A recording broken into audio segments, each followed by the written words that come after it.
Hello everyone and welcome to this edition of BunkaMania, and Happy New Year to you because we are now in the year 2022. And you know what else is significant about saying the number 2 quite a lot of times? It means there are 2 of us on the line as per usual. Because please give a warm welcome to my co-host. Let's see, how shall I address him this time? If he is King Woods, I am Kofi Kingston. It is the Dekker Dane, also known as Mr. Iain Boulton. Good sir, how the devil are you and Happy New Year? I am doing wonderfully well. Happy New Year, everyone. Happy New Year, Jeremy. And yes, it's day 5 of 2022, which means we're 4 days behind on day 1. Yes, fingers on the pulse. Fingers on the pulse, everyone. I mean, hey, we are within 1 calendar week of the show having taken place. Yes, which for us is great. We're starting off 2022 with a bang. Starting off strong. I mean, in fairness, actually, before we go any further, so I don't lose track of where I am, first of all, thank you very much for tuning in today. If you are in the Twitch chat, let us know what you think throughout this program. You can do so through that channel indeed. Of course, if you want to give the channel a follow, we would be very, very appreciative of that as well. That way you will know when we go live again with the likes of BunkaMania and other great content here on Bunkerzilla, including our monthly quiz game show, Quiz Smash. Make sure you tune in. It is a great laugh on the last Friday of each and every month. You can also support us here on Twitch by subscribing as well. So why don't you do that and get yourself some emotes in the process? And finally, if you are watching the replay over on the Bunkerzilla YouTube channel, please do us a massive favor. Give us a like and give us a subscribe if you feel so inclined to as well. Helps us out quite a lot. And of course, if you want to find us on the likes of Twitter, you can do so on @Bunkerzilla UK. And of course, Mr. Dekker Dane and Boulton, sir, there is also the Bunkerzilla Facebook group where people can find us as well. Yes, head to facebook.com/Bunkerzilla UK and join the stomping grounds for more fun chatter from wrestling and the world of geek and pop culture. Big question. Obviously, we've come out of the Christmas holidays. Any particular wrestling-related Christmas presents you got this year? I mean, I got some good wrestling. Like, I'll take that. Like, I've watched a heck of a lot of wrestling the past week. Like, with it being Christmas, I've indulged in a lot of Japanese wrestling, more specifically, the past week. So I got to watch some ridiculous stuff and amazing stuff. Some of which I might chat at the end, depending how we're doing for time or on a future episode. But yeah, I just got the gift of good wrestling. How about yourself? Well, I think I actually got something. Hang on, oh no! If I can dig it. If you can dig it, you're digging a hole in your studio. For the benefit of the audio listeners of the podcast, I'm about to show this lovely Young Bucks book that I got for. The book that they were advertising most of the year on Dynamite. Yes, I wanted Mox as well, but Mox isn't available in the UK yet. I think obviously because of COVID and supply issues and stuff like that. But I wanted to read the Young Bucks Killing the Business book, and yeah, I'm just being more inclined to read a lot more like biographies and so forth. So yes, I'm looking forward to reading that one over the coming months. Do you know what? I will give you a good book recommendation. It's one of my favorite wrestling books. Have you ever read The Death of WCW? I've heard of it. It's a really, really fun read. I think there might even be an audiobook version of it now as well. It was done by Brian Alvarez of Figure 4 Online, Wrestling Observer, and also R.D. Reynolds of WrestleCrap. So they have like a fun take on the death of WCW, and I think a few years ago there was like an expanded edition which I meant to get my hands on. But that's always been a favorite read of mine. It really adds some great context for why WCW is no longer a thing. But yeah, I mean, I've got audio as well. Audible. I've got Audible as well. And no, I've got the Drew McIntyre book on the audiobook, which is, I think, the one he did with WWE just a year after he beat Brock. So that might be something nice to enjoy. I'm looking forward to if Mox does the audiobook, and I think he is due to do the audiobook version of it as well. I think listening to Mox kind of go through his writings and speak will be actually quite insightful, and I think also a lot damn entertaining as well to boot as well. So I'm actually quite looking forward to that one. I found, this is a bit of a digression, but we're going to stick with it for a second. Okay. I've always found the concept of an audiobook very interesting, more so from the perspective of you've got to read the book, but in theory, you've got to read it straight, for want of a better word. Like, you could probably add your own inflections and tone, but in theory, you've already done that with the words you've written. So you can't necessarily add words because you're trying to read it verbatim. Yeah. So I've always found like the concept of recording an audiobook has always fascinated me in that sense. Yeah. Okay. So I mean, I tend to listen to audiobooks a lot when I'm doing long distance driving. It's like I don't really do it like a Monday 9 to 5 sort of thing. But if I'm doing like when I've done long trips up to say Manchester way, or even as far as Scotland and all that sort of stuff, I'll be listening to like audiobooks or even audio comedies, audio dramas, and even podcasts as well. So it's like spoken word is a lot more engaging sometimes than listening to music. Music is great to listen to on the road, but sometimes you just want to keep your mind focused. A little bit of audiobooks and stuff go a long way. Anyway. I do genuinely wonder how Mox's audiobook will sound though. That sounds quite fantastic as a prospect. I'm looking forward to it. If he does it, I'm absolutely downloading that without fail. But anyway, and you know what? One day, Iain, he will get to that. But you know what? One day we're getting to. It's day one, the premium live event from the WWE that took place this past Saturday on the first day of the new year. That being day one. The 01/01/22 of day one of the first day of 2022. Are you happy with yourself with that? Are you really happy with yourself with that tedious link? I mean, look, you know what? I somehow made it work and then ruined it, so I'll take that as a win. I did serve that up to you, didn't I? I was saying day one. Speaking of day one, let's speak about day one. So I mentioned it there in passing. Premium live event. Because this is also shout out to Harriet Manga Girl in the chat. Thank you very much. The idea they're calling it a premium live event. I need to ask you, because you watch WWE far more regularly than I do at this point.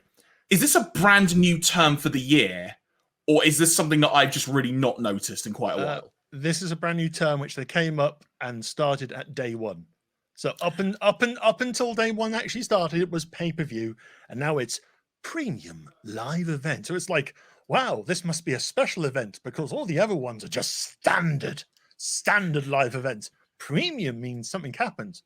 But knowing WWE and the way they do like pay-per-views or premium live events as they now call them now, it's like, yeah, sometimes it'll just be like a normal episode of Raw or SmackDown, and that's not premium enough. So the reason I mention this is because I, as a concept, you're going to hear me say the word concept a lot tonight, by the way, everybody. I'm just putting it out there now. But as a concept, calling an event a premium live event, I think is actually a very good idea. Because let's be fair, no one, by default, you call it a pay-per-view, but no one buys pay-per-views because WWE have killed their own pay-per-view business. Yeah, pretty much. That said, as one of my friends astutely pointed out to me, which I hadn't thought about until he said it, and I almost couldn't stop laughing when he mentioned it. When he hears the phrase premium live event, he doesn't think of wrestling. He thinks of something, let's say, perhaps more of an erotic nature that you might indulge in. Oh, no. Which, I have to say, I don't disagree with. Now this just makes me think that Vince just wants hot, sweaty wrestling. It's premium. And it's live. Yes, book it. But then, like you say, though, this also does now mean, is every single former pay-per-view now going to be called a premium live event? And are we going to have to constantly hear, coming up at the Royal Rumble premium live event, or WrestleMania Night 1 premium live event, and then the day after, the WrestleMania Night 2 premium live event? I think they'll keep obviously they're going to keep referring to it as premium live events. That's a given now, and that's the way forward. But I can't imagine going to that level. But then again, this is WWE, where last year's WrestleMania they kept shouting about Snickers during the most random parts of a match. And what was that? What was that? Bud Light Seltz or whatever it was during the NXT show. That was NXT. That was back in the old days of NXT. Whereas last year's WrestleMania was all about and you see that Sasha Banks has just suplexed Bianca Belair off the turnbuckle. And you know what makes me hungry? Snickers, get some. Meanwhile, back to the action. And by the way, just as Bianca Belair's doing the kiss of death, have you ever thought about getting Snickers? Snickers, get some. Oh, and she's won the belt. Oh, a super kick right to the face where she would eat a Snickers bar or something like that. You know what else as well? Now, I was saying this about premium live events. So I'm going to try and keep this going. I promise everyone. So PPV is pay-per-view. It's an acronym of pay-per-view. Has anyone considered that PLE, the acronym, is plea? Is it WWE's plea to get people to watch a premium live event? Possibly. I'm not sure. Basically, obviously, this is part of trying to make the brand seem special and unique. So rather than saying pay-per-view, premium live event means obviously the highest quality stuff is going to happen on this very card. Not necessarily true with day one for most of it. I would say there's probably about 3 matches that actually earn that sort of premium sort of status, and we'll talk about that in a few moments in the play-by-play. But yeah, this seems like very much like a WWE marketing slang thing of trying to sound cool and hip to all the cool audiences, wicked cool, which do you know what? I can never pull off. I bet you if WWE would given the chance, they would have somehow thought of an acronym of NFT to call a live event. Oh no. Okay, look, okay, you know what? I'm going to derail this even more. So, hypothetically, if we were going to try and make an acronym for NFT to somehow mean a pay-per-view event, what could it be?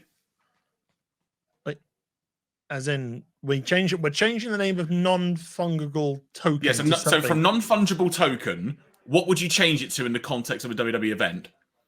Now, fists, turnbuckles. I can't think of it. I don't know if this works, but how about the newfangled tangle? Oh God. The Royal Rumble newfangled tangle. Watch it live. Oh, that sounds just really appealing. It's like, you want the newfangled tangle? Wait, you want to watch the Royal Rumble? Right? Right. Oh, I think I have to go make an advert based on that now. Anyway. There you go. So, we are talking about day one, which took place on the first day of the year we are currently in of 2022. Mm-hmm. I know we spoke about it previously. I think it was around Survivor Series time when this was first mentioned. And I was just, I vaguely recall not being enthralled with that as a concept. I think I think you just didn't give a shit. Is the correct? Oh, you flatter me with that saying. You flatter me. I try to. But obviously the Twitch logo or the Twitch creator logo style logo of day one didn't really help. Honestly, I looked at that logo and all the branding. I just thought we were watching Raw. Yeah. It reminded me so much of the current Raw logo and just the whole aesthetic that they put next to it. In some places, it did just feel like an episode of Raw. Well, considering nearly 4 out of the 6 matches on the card were Raw focused anyway, so it's it's kind of like you should have just called this is the Raw exclusive pay-per-view day one. But then again, we don't do exclusive pay-per-views anymore or premium live events. The Raw exclusive newfangled tangle. Oh, you're going to be milking that for all of 2022, aren't you? At least, Iain, for one episode of BunkaMania. I don't think it could work with AEW stuff. It's Battle of the Belts Newfangled Tangle Premium Live Event. The special on TNT.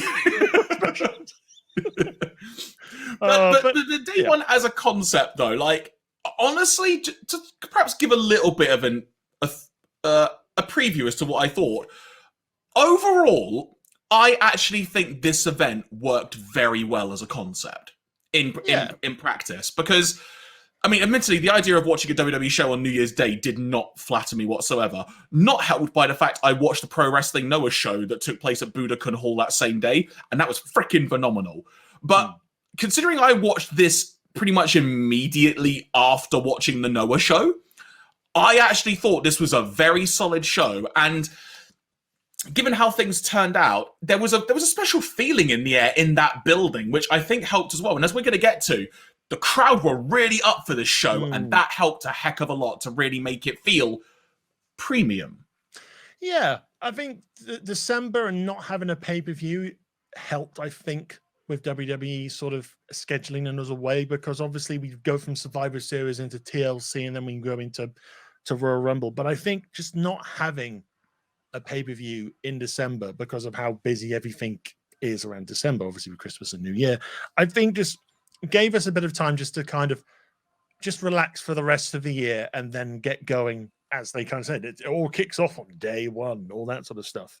But no, I'm with you. I think the show as a concept is quite cool, I guess, for wrestling fans. So it's the first day of the year, and you've highlighted it already in this episode, but there's a lot of wrestling going on this week.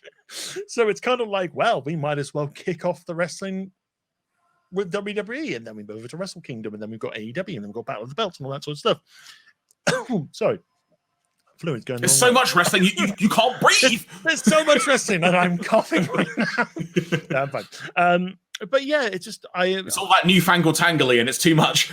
I mean, I can't. When did the New Year's Revolution, the one where Edge cashed in on Cena, did that take place on New Year's Day as well?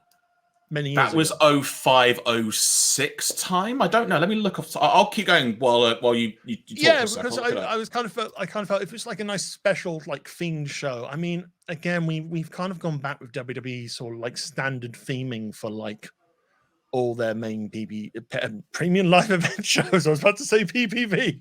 PPV. I don't know what I'm going on with. But yeah, I mean, it's like we've got it all very samey, and it's like sometimes if you want these big, because they were trying to make, obviously they want to make this a big event, and they wanted to give it that big event feel. I guess sometimes a bit of theme setting now and then doesn't really hurt. I can live with the B-level pay-per-views having the standard sets, but if you're doing something like you want to do this every year moving forward with day one, make it special, make it really special, and don't use the raw color palette. That's all I'd say on it. But yeah. So, just for reference, New Year's Revolution 2005, which was not the Edge cash-in, but that was the first one of that name. That was on January the 9th. Okay, so just near the start. And 2006 was January 8th, 1 year later, and that was the year that Edge cashed in. So, it within the first week of January is one way. Yeah, pretty much. But yeah, that's where my thoughts are kind of gone with like the event as a concept. I think it can work, and obviously when a whole card is kind of like firing on all cylinders, I think it's an amazing start to kick off a year of wrestling. And I think for its first one, I think this day one event was pretty good. I mean, it started off well, sank a bit in the middle, ends with an almighty. It's like we'll talk about it, but I feel like I had the most. And the irony of this word is because it's linked with WrestleMania this year. I had the most stupendous time with like the main event, but then I'm also going, I thought the main event was amazing, but then I'm going, but I have questions and I have thoughts and all that sort of stuff. But the fact is, I came out of the show kind of shocked. Buzz. It's like I'm shocked at things that happened, but I'm not overtly angry about it. But I'm still excited, but it's like you get a wave of emotions. You're angry, you're shocked, you're hurt, you're disappointed, you're confused, you're elated. You realize certain things could possibly happen now. And it's like, hooray! Or certain things could happen in the few hours, apparently, before the show even begins. Yes. Because the big headline going into this event, if you, in the nicest way to put this, for those watching and or listening, if you've lived under a rock and somehow didn't notice, like both me and Iain apparently were, Roman Reigns was off the show because he got diagnosed with COVID. So Lesnar was then put into the Fatal 4-Way Championship match, making it a Fatal 5-Way WWE Championship match. Yeah. Now, admittedly, I didn't know this happen, and I watched this, January 1st, the next day. So I literally somehow just didn't know. And that's just because that's just me, whatever. But I mean, what I did, I think I watched it like first thing on the 2nd of January. Basically, I got up, I just booted up the network, and I just pressed play. And I hadn't looked at my phone because I didn't want it to be spoiled. But yeah, you have the intro video play out and all that sort of stuff, and then at the end we have breaking news. It's like right? What? It's like what?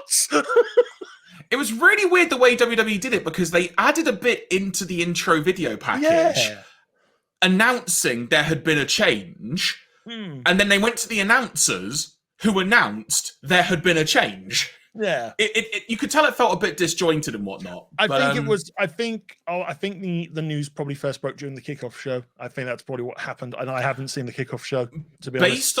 If I recall correctly, based on what the announcers said, the news broke. There was a press release, quote unquote, at 6 p.m. Eastern time, and the show began at 8 p.m. Eastern. So the decision would have come in about 11 well, PM? This is the thing. 11 p.m. UK time? It was announced 2 hours before the show, but I have questions as to how long they knew about this, but that's a debate for another time, perhaps. But I guess you mentioned the kickoff show. I have not seen it. Did you watch it at all?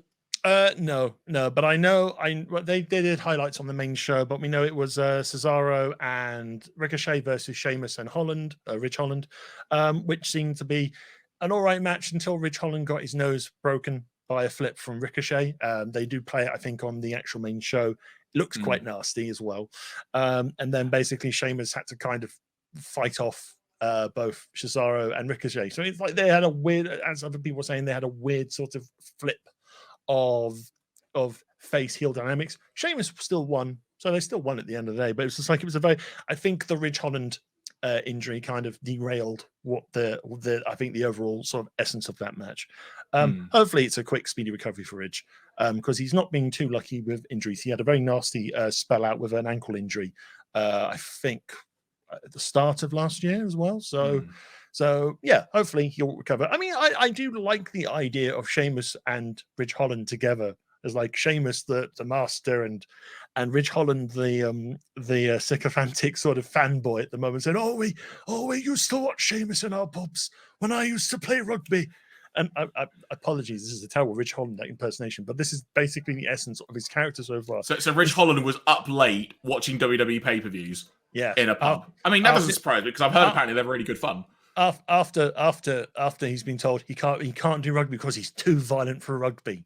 Who the hell's too violent for rugby? I don't know, but Ridge Holland is a former rugby player in the UK, retired probably through to injury or something like that, and made the transition over to wrestling and so forth. And it's like, from what I've seen of him, I think he does have that sort of ideal look that McMahon looks for in those sort of big, beefy guys, I suppose. It's like at times it's like he did kind of look like a very, very young, fresh-faced, like little baby Brock Lesnar. But we'll see. We'll see. No such thing ever exists. Maybe. Oh. So the opening match on the show was a match I've never seen before. Never seen before. Never. It was the Usos versus the New Day for the SmackDown Tag Team Championship. Yes. Now, obviously, I'm being very sarcastic in how I said that, but that's not actually the detriment, because although I have seen it countless times, they never have a bad match. And boy, Iain, were this crowd up for this match, and boy, did this match deliver. This was great. It's a good, fun, reliable opener. Also, I think it's Xavier Woods' hometown, Atlanta. Yeah. So obviously you got the hometown pop. Obviously WWE rules mean hometown heroes lose. Yep, it's exactly what I thought. As soon as they referenced it, it's like, he's going to lose. The Usos are winning this, aren't they? But this is the thing. They have great chemistry. They always have a good match. I think everyone just didn't mind who won the end. Even the New Days picked up the belts. If the Usos retained, I think as long as they had a fun, entertaining match in the middle that gave a lot of energy to the crowd for the crowd to be invested in, this was always going to be a fun little match. And I think this was a very nice way to kick off the premium live event. I will say that when they were talking about, before the match got underway, they talked about how the match came to be. Yeah.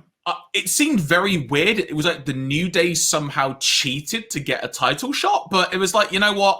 I can't be asked to think about it too much. I'm just going to watch the match. I mean, they've been kind of feuding since Xavier won King of the Ring at Crown Jewel. I'm sorry. Do you not mean they've been feuding for years? Oh, and then for feuding for years, but it's kind of like the feud kind of restarted again when they did just after Crown Jewel. We had the whole thing of, will Xavier bend the knee or Roman bend the knee, and it's been kind of like an underflowing sub story, I guess, for the whole Brock side of things. So this is just kind of just like a extension of that, really. Okay, fair. I mean, I don't know if they're going to carry on with this storyline through into Mania season. There are other tag teams on SmackDown that they could start looking at. We've got Viking Raiders. We've got Los Lotharios as well. There are some possibilities there, but I would not be surprised if we have another match between these two at the Royal Rumble, and that would be perfectly fine. Perfectly fine. At this point, how many more pay-per-views are there before Mania? Because there's obviously Rumble. I guess Fastlane, is Elimination Chamber still a thing? We probably have another Saudi show as well. So we have about 4. Let me guess, the greatest WrestleMania. No, the most stupendous WrestleMania in April. No, sorry, Ian, we're all wrong. The most premium WrestleMania. The most stupendously premium WrestleMania live event experience ever in 3D. Do you know what? Why not at this point? Why not? Make it 4D. There you go. Think about that. Oh God, get all the seats moving as well. So when you get a power slam, you suddenly feel. Oh, when you get RKO'd, your seat suddenly just drops down, and when Riddle throws off his shoes, you just get attacked by birds. I don't know. Or as Harriet Manga Girl just said in the chat, how about in 4K? I'm surprised they haven't made the leap to 4K yet, because a lot of sports channels like BT Sport and Sky have already done like the 4K kind of flick over. Now, Ian, I need to ask you an important question about this. Okay. Do you really want to see, and I mean this with the greatest will in the world, an incredibly sweaty Brock Lesnar in 4K? I mean, isn't that part of his character? The next match on the card was Drew McIntyre defeating Madcap Moss. Yay! A match which no one gave 2 shits about. So, what didn't help was the god-awful, utter dross of jokes that whatever his name is now, happy ass Corbin and Madcap Moss did before that. There's after the thing that's annoying, and this kind of sums up the show in many ways. You had some really good matches. The crowd were really up for this show, like we've talked about. And it's like you have amazing opening tag team match. And then you have, with the greatest respect in the world to the 2 guys in there, you have this match and the bit before it, which just killed the momentum completely. Yeah. I mean, there's no... With respect to the performance, I don't see the reason why this had to be on a big stage event like day one. This could have been a kickoff match as well. This could have literally been a couple of minutes. If it had been really fast, bam, bam, bam, that probably would have done the job. Yeah, if it was like a 3-minute squash where Madcap Moss does a few attacks and then McIntyre just claymores him out of nowhere, done, fine. That's all right. It serves its purpose. But I think this went on, and I might be wrong here, need to double check timings, but I think this went on longer than the main event. Oh my God, really? Hang on, I need to look this up now. Yeah. I was trying to remember what the event was called, and I've just remembered. New Year's Day. Because I was literally just suddenly thinking, oh wait, it's what New Year's is it? New Year's Revolution? It's like, oh no, it actually isn't, is it? No, it's the new fungal whatever the hell you've called it. Right, hang on. But while you look that up, there's a side bit to this as well, because it was longer by over a minute. Oh, okay. All right, fine. So not that uber long, but still longer. There's also the side story here of after McIntyre won the match, we have a backstage promo with him, and he's immediately beaten up by Happy Corbin and Madcap Moss. They're not smiling and laughing anymore. Put his neck in a chair and do the good old-fashioned chair stomp. Apparently, that's to write him off.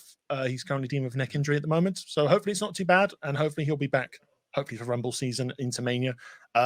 Yeah, because McIntyre's a very reliable performer, and crowds like him. Crowds just like him when he's just there just to fight. And I have to admit, some of his open challenges on SmackDown have been quite fun. I like the one against Ricochet a couple of months back. That was fun. So Drew's just a really cool guy, just in general. Yeah. Like it's cool, and I'm saying this from like a British point of view, but it's cool just to see another Brit on WWE TV. And so I just genuinely hope, like you said, just that he's all right, and that the neck issues that he's apparently suffering from just aren't too severe and aren't going to Yeah. keep him out for long. Yeah. I think if anything, we'll probably see he'll probably be off TV for a couple of weeks, and he'll be, hopefully, fingers crossed, he's back at the Rumble. So we shall see with that. So yeah, I mean, there's nothing really more to talk about on the McIntyre Moss match. It's like, it is a match that happened. It didn't need to be on the pay-per-view. It served no real purpose to be on the pay-per-view. The whole feud started off after like Corbin and Moss stole McIntyre's sword, which had been wedged into Adam Pearce's desk. Because, and then they had a whole segment the following SmackDown where they couldn't pull Hearing it this out. with no context whatsoever, it's just like, what? They had a whole promo where they're both trying to pull the sword out, and they go, "You pull it out. It's too stuck in. I'll pull it out." And then McIntyre turns up and just goes, "I'll take it," and yanks it straight out like he's King Arthur. Yeah, that is the reason why this feud is in being. I don't know. Of course it is. Of course it is. Shall we move on? The next match was, if I remember correctly, for the Raw tag team titles. Yep. That being RK Bro with Migos. Yes. Defeating the Street Profits. Now, full disclosure, I listen to music on the heavier end of the spectrum. So in the politest way to put it, I have no bloody clue who Migos are. That said, they look like they had a good time. Crowd were into them. Wrestlers, were having a laugh with them. They seem to be wrestling fans based on the backstage promo they did. So it's like, sure, you are not offensive to me, therefore I will allow this. This came across very much as a very house show match. You have two face teams. They do their usual repertoires and all that sort of stuff. Everyone has a bit of fun. Everyone gets in their big signature moves. Montez Ford does a ridiculous acrobatic thing off the turnbuckle or over the turnbuckle, as he always does. Literally. Scares the bejeebus out of me every time he does it, because I worry it's going to go wrong one day. But also Montez Ford is great at selling as well. So I think there was one time when he took like a power slam from Orton, and he just sold it like a chip, just wriggling on the floor. It's great. I think if the Street Profits ever break up, Ford is going to have a very good singles career in WWE. Hopefully, fingers crossed, all that sort of stuff. But yeah, I think the result was never in doubt. This whole match came about through the RK Bro tournament, which was basically just an elimination tournament to find some challenges. Nothing really. I mean, there were some special moments in the build-up where we had Orton and Riddle in like classic, like cream-colored jackets and microphones interviewing the winners after matches and so forth. So you had a little bit of silly comedy with that. But I think the result was never in doubt, because RK Pro are ridiculously over, and they still are. And yeah, it's like I kind of want this team to carry on forever. It's just nice to see Randy Orton having fun, and I think he's generally having fun with Riddle right now. I think it is partly because, and look, Matt Riddle is awesome. I think Matt Riddle is so good. But if you'd have told me this time last year that in 1 year's time, the Raw Tag Team Champions will be Randy Orton and Matt Riddle, and they will be one of the most over duos in the entire WWE, you probably would have just gone, you what? But this was just a really fun match. Like you said, everyone's having a good time. The crowd are into it. The crowd are Randy Orton's popular, but they were really up for Randy Orton on this show. Incredibly so. He was, like, if you could have like a thermometer as to how hot they were for him, the thermometer was off the scale. I mean, every time Orton does the traditional sort of taunt pose of the arms in the air like that, or even when he does vintage off the ropes, it's like every time I know it's a draping DDT, but every time I do it, I just shout vintage Orton, because that's what Cole shouts a lot when he was commentating Orton matches. But and even just teasing RKOs and so forth. The crowd, the RKO is still, I think, is probably one of the most over moves in wrestling today, probably ever, to be perfectly honest, because of how quick it can happen, how definitive it can end a match and so forth. And there was a great finish with just, I think it was Riddle just threw up. I think it was Dawkins, and Orton just delivers an RKO as he comes down. So it's like, yes, we like this final finisher of just up and RKO. But the Randy knockout.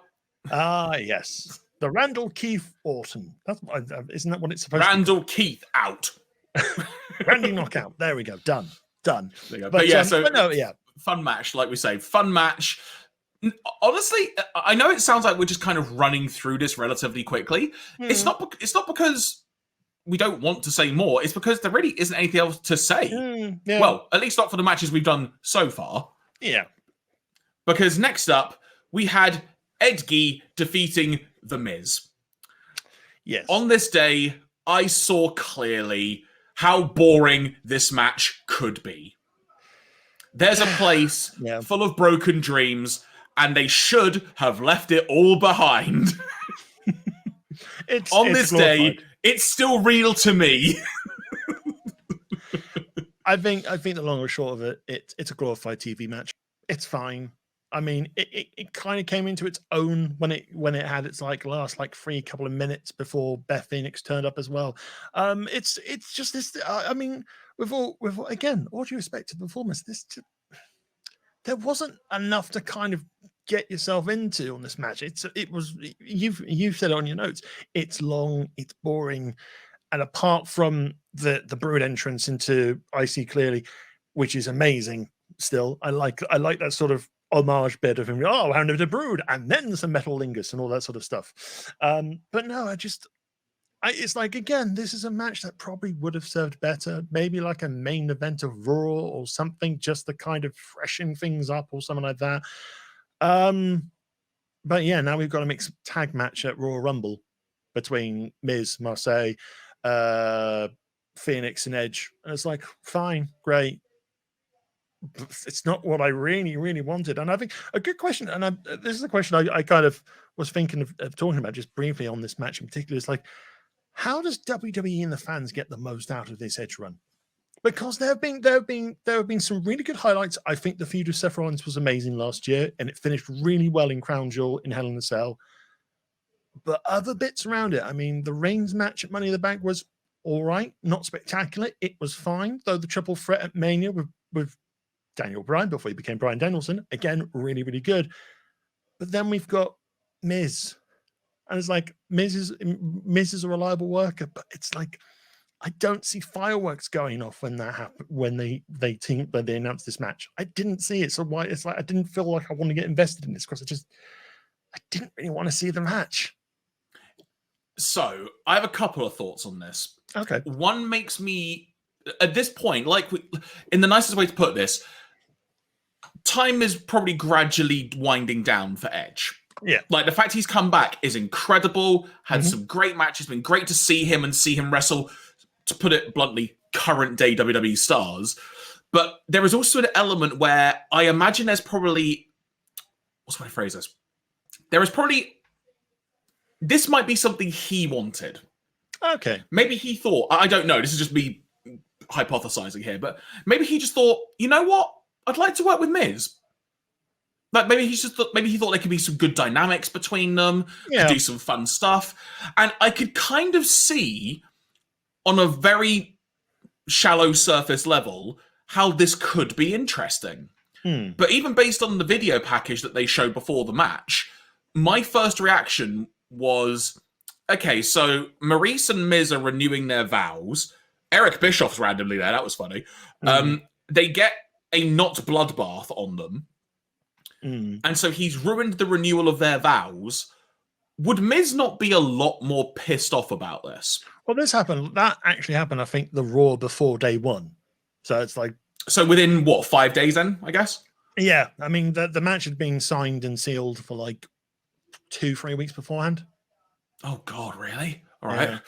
Yeah, so I guess it's part of me of thinking that from, a story point of view, I feel like Miz should have been more angry in this match, and almost because that's part of it. It was like you mentioned. I've written down some notes I had that the match, it was just long and boring, and the entrance for Edge was cool.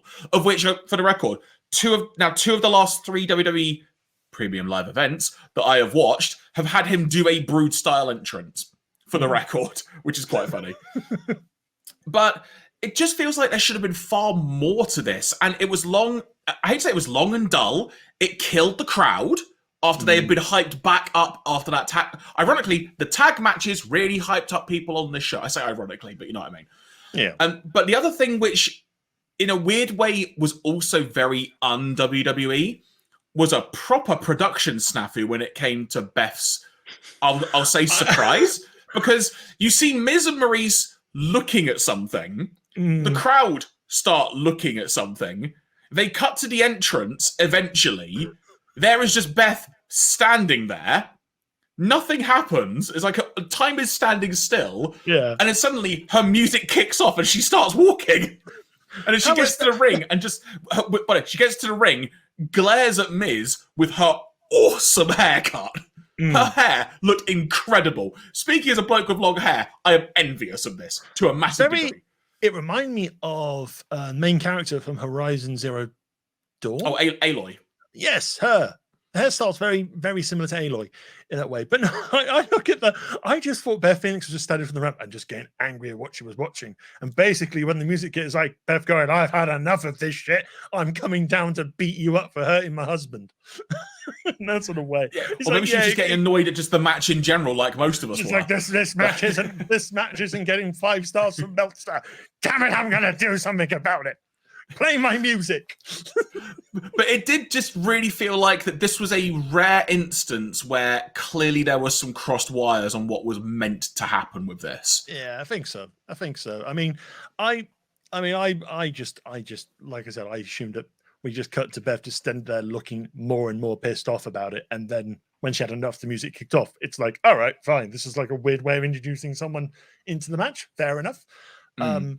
But the other thought I have though regarding all of this, and this kind of brings my thought full circle on it, is I said that Edge perhaps wanted to work with Miz. There's also an element that maybe he's thinking, my time might be coming due. Again, I hate to phrase it in that way, but you know what I mean. Maybe he thought it would be really cool if I could do a match with my wife. Yeah. And, maybe their kids are a bit older at this point. They could perhaps appreciate it more if they were both wrestling together. Yeah. Also, vice versa for Miz and Maurice. Like, I don't think they probably ever had a match together with their kids being a bit older now. So there might also literally be an element of kind of, like almost like a bucket list type scenario for both sides. When was the senior Nikki Bella match with Miz and Marie? Off to Google, Chan. Bear with me. I think it was. I think the WrestleMania before I think it was WrestleMania 34, Florida one. The roller coasters. They all blend together. They all blend together. Yeah. Was that the one where John Cena proposed? Yes, and that aged well. Let's have a look. And thus, the match was never spoken of again. It was WrestleMania in 2017 by the look of it, but I can't actually see what number it is. 33, apparently. 33, I stand corrected. 33, you are correct. Yeah, 34 is New Orleans. My bad. They all blend together. I think I was at 36. I don't know at this point. You're at 35. You're at 35. Was I? They're all the same. Yeah, definitely not at 36, because 36 was the one that was the WrestleMania when no one was there. Oh yeah, sorry. I went to the last WrestleMania in the before times. I forgot. Yes, in the before times. But no, you were saying. But no, I kind of get that idea of Edge wanting to work with his wife. One match on his new career. That's in his new run. That's fine. I mean, one of the matches I think that was going around the house circuits, especially I think during one of the holiday tour matches. I think he did. There was Edge versus Kevin Owens in a steel cage at Madison Square Garden. That was a last-minute replacement thing, I seem to recall. Yeah, I heard that was actually quite good fun as well. So again, it's like you've got some good more. I mean, that would have been fun. Two Canadians going to war. Two Canadian wrestling legends. I just want to see them having promos together. Oh, that would be fun. That would be fun. But yeah, considering KO is kind of more aligned with Seth freaking Rollins now, using the correct name from WWE there. Is that his actual name? They've changed his ring name to Seth freaking Rollins. I mean, excuse me, sorry, just sneezing. Oh, I thought you were just reacting bad. It's like no. No, legit, I was sneezing, and it's like, oh wait, I don't know how loud this is going to be, so I just muted quickly. That's okay. That's okay. But yeah, Seth freaking Rollins. Sorry, Seth quotation marks freaking quotation marks Rollins. Will the real Seth freaking Rollins please stand up? Don't worry. He's right here. Also, I feel the need to point out when it comes to that, we'll get onto Seth properly in a few minutes after the next match, but he's also done something incredible. he's managed to gain another name where normally they're just taken away from superstars. Oh, you just go, I'm surprised I haven't just called him Rollins. Yeah, or just Seth. Hey, everyone, it's Seth. Oh. Anyway, but yeah, I think the bottom line with the Edge and Miz matches, again, this wasn't really a premium. I'm trying to say this was not a premium match. Live event, not a premium live event match. But no, we'll see what the mixed tag at Royal Rumble does. It's like, if it's a good crowd in St. Louis, I think they'll be fine, and I hope that's the end of it. That's all I'd say, because if this stretches out to another pay-per-view after Royal Rumble, I worry. I mean, it could be on the road to Fastlane. Gotta go fast. See, now, if WWE don't team up with Sonic the Hedgehog 2 for Fastlane, I will be so disappointed. When does it come out? April. It might be too soon. But hey, they're already bringing in Johnny Knoxville for the Rumble, and we'll talk about that later. Let's crack on with the rest of the day. Everyone's favorite current day celebrity. We'll get to that, like you say. But so, Raw Women's Championship. Becky Lynch defeating Liv Morgan. The only thing I was aware of, like, the video package going into this and kind of the story surrounding the other match, and there being a lot of discussion online of is Liv ready and stuff. Yeah. I thought this match was really freaking great. It had a lot of time to work with. It built up tremendously. I can also understand why some people would say this is match of the night, because this is how much the crowd gradually got more and more into this. Yeah. And they did so much for Liv as a character and just making you want her to win. Unfortunately, the finish was a little bit messed up, because you see Becky clearly trying to reach for the ropes with her legs, and she is nowhere near. Meaning, Liv got beaten clean. Yeah, that is true. Bit of a shame. But then again, it's like it was done off the manhandle slam, which is only used now and then. So for it to be pulled out to put away Liv, even in a clean fashion, was all right. But no, I think this is Liv's best match of her WWE run. It's quite evident the crowd really, really like her as a character and as a performer. I mean, we saw the reaction she got just from Money in the Bank when the fans came back last year, and being able to have not one but two matches with Becky Lynch and have really good matches as well, I think shows how far she's come as a performer. And I think there is a championship in her future, hopefully this year. It probably won't be around Mania time, but I think in the tail end of Mania, maybe going towards Survivor Series or something like that, I would not be surprised if WWE give her the belt. And I would love to see her have the belt, because I think it's been well deserved and earned. But yeah, this was definitely a really, really good match. Probably not my match of the night. I think the next match we'll talk about is probably going to be the match of the show for me. But no, really, really good, really good. Liv sort of being able to do a lot of offenses, some really good. I think it was like the flip power bomb she did off the rope towards the end before the finish. That was really, really good. There was a wonderful moment where almost time stood still, but it felt so natural. It's the only way I can describe it. It was so good. Yeah. And the fact is they are keeping Liv in the total picture at the moment. The post Raw, I think they've set up a triple threat for number one contendership for Royal Rumble between Liv, Belair, and I think Doudrop. So okay, we might have a third one. We might have a third part of this trilogy coming up. Who knows? But again, I don't see Liv picking up the belt right now, but I think she will be picking up the belt hopefully towards the tail end of the year. Then we find out, I believe it was at this point, that Johnny Knoxville is going to be a participant in the Royal Rumble. He actually announced it, I think, the day before on his own Instagram. So before day one, he announced it. Yeah, before day one, he announced it.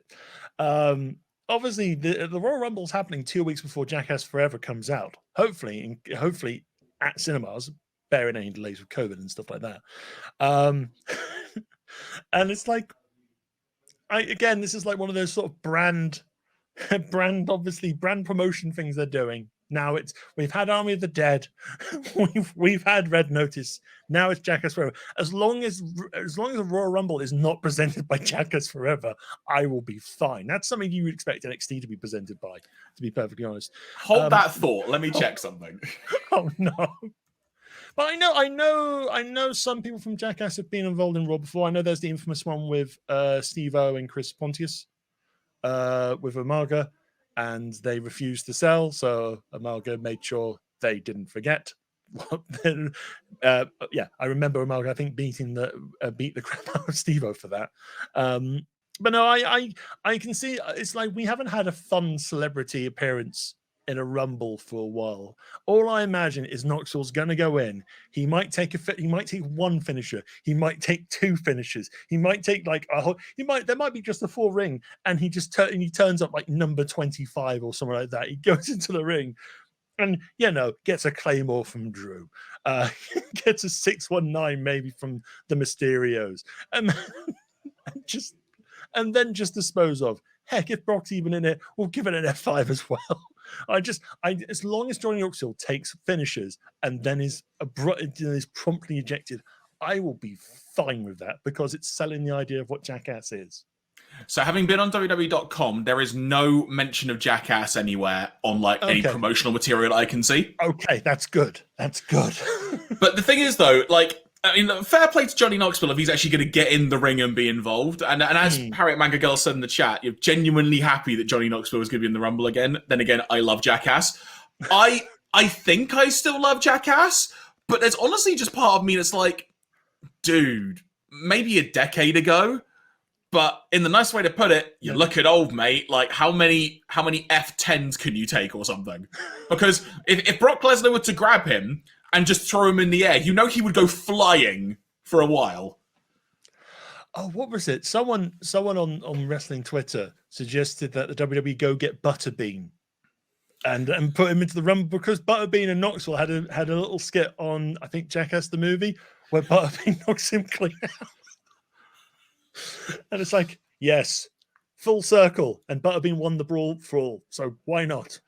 Also, I feel this is really weird what I'm about to say, but do you not think it's interesting that, considering that WWE are constantly running adverts on their shows, and quite a lot of saying, don't try this at home, your special guest in the Royal Rumble is someone who has made quite a career out of doing stuff you shouldn't try at home.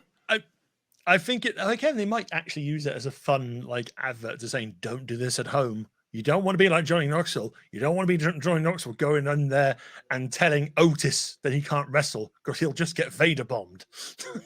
So here is the question then. All right.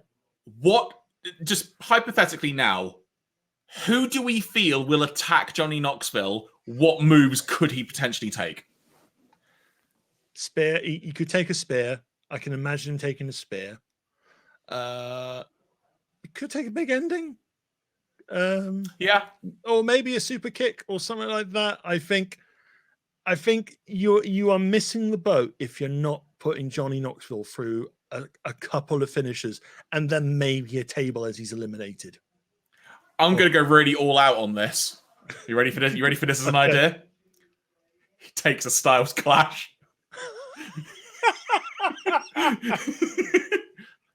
Or the phenomenal forearm, so he just lands in the most awkward way possible. Oh, what if he's like the entrant who's trying to get to the ring, but he keeps getting hit every time he's trying to get to the ring? Well, so he's got no cardio, so he can't get to the ring quick enough. Depending on how long the ramp is to the arena this time. Oh, that reminds me of the big one, where the one they had where everyone had to get on little segways and go zoom down to the ring before they could get. But you'd only see part of it, wouldn't you? Yeah, you'd see it's like that weird. There was a weird cut of just I don't know if Botchamania did that on an ending thing where you just had Big E running slowly to the I'll be there, and it just took forever for them to get. You just saw all the different wrestlers just slowly running down the ramp. Oh, amazing. So yeah, But Johnny anyway, Knoxville is he the first participant in the Rumble? there have been a couple now announced for the Rumble. So the Mysterios, both Ray and Dominic are in it. Street Profits have announced for it, and Johnny. So 5, I think. Five have been announced. We'll talk a little bit about Royal Rumble after the last match here. But yeah, I mean, there'll be more names added soon. There will be more names. We're on the road to the Rumble, so Christmas time now, isn't it, for wrestling fans? Hopefully. Irony. So we then get to the main event fatal 5-way match. That being Brock Lesnar defeating Big E, Bobby the Lashley, Kevin of Owens, Seth freaking Rollins to become the WWE champion. I'll let you start this. I know you've got some thoughts on this, so I'll let you go first.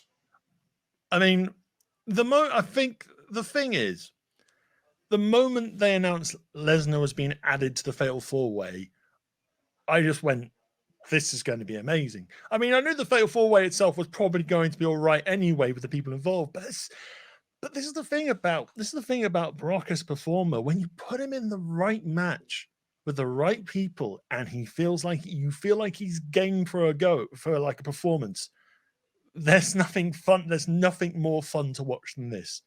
And like again, at that Royal Rumble where he dominated everyone. It was perfect. Yeah. It's like it wasn't just him just steamrolling people. It's like people that came in during that Royal Rumble, like Big E, like Keith Lee, even when Drew, I mean, it's like they brought in people that could have a little bit of magic with Brock before Brock got eliminated halfway through. And this is the thing. I think it's just, I don't know. It's just there was something special about the moment of just Brock just coming into this match, and it's just like, okay, this is going to be a barn burner in a way. And again, it's like you see crowd reactions, the Atlanta crowd for this as well. It's like they're excited when people come out. Brock comes out, everyone is losing their fucking mind, to be perfectly honest. And also, and the thing that just kept, I think the thing that dawned on me the moment this was announced at the start of the show was, he's in a ring with Bobby Lashley. We've never seen them in a ring together in their entire wrestling careers. And it's like, oh, please let them do something. Please. And they had a little bit, it's like the moment Lashley spears Lesnar through the ring, you're going, go on, yes! This is what I want. It's like the Big E quote from his podcast. It's big, sweaty, meaty men slapping meat. Yes, literally. Literally that. And it's like, and that's not to take away from all the other performances in the match. I think everyone just showed up and just unloaded their arsenal. So you've got Rollins and KO teaming up. KO doing like a fun splash off the apron to smack onto Brock halfway through. Then you've got, I think Big E puts Lashley through the table as well. So you got that. German suplexes galore, F5s galore. Bobby puts Brock in the hurt lock, and it looks like he's almost got him. And then Big E gets involved. And it's like this is, it was just full throttle, and it was spectacular. And I think it's like, and even with Brock winning the match, it's like, this is what I mean. I was generally shocked, and I think I shouted a very loud curse word in the house. It's like, what on earth has happened, Iain? This happened. This happened. This wasn't supposed to happen. Because I still thought going into it, oh yeah, Big E will retain. He'll be fine. But this is the thing, it's like, just, it's madness. And it's like, first things first, I think Big E has been, despite his booking, I think Big E has been a really, really capable company champion. He's done public appearances. He's been front and center. And I think he's done everything right there. And I think people have enjoyed him for that. I think the booking for Big E creatively in terms of having definitive victories has not been there. Aside from beating Drew at Crown Jewel and Austin Theory on an episode of Raw, Big E has not had like a definitive championship victory in like the few couple of months that he was WWE champion, and that is a shame. I think He needs to be protected better.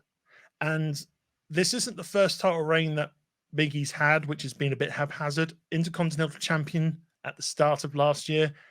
There was a lot of promise with the Apollo Crews feud, and that just died a death because botched matches or even creative wise with Commander Aziz and stuff like that, and it just hasn't clicked in ring for Big E to have like this definitive amazing match. I mean, he had a decent showing against Reigns at Survivor Series, but Reigns won.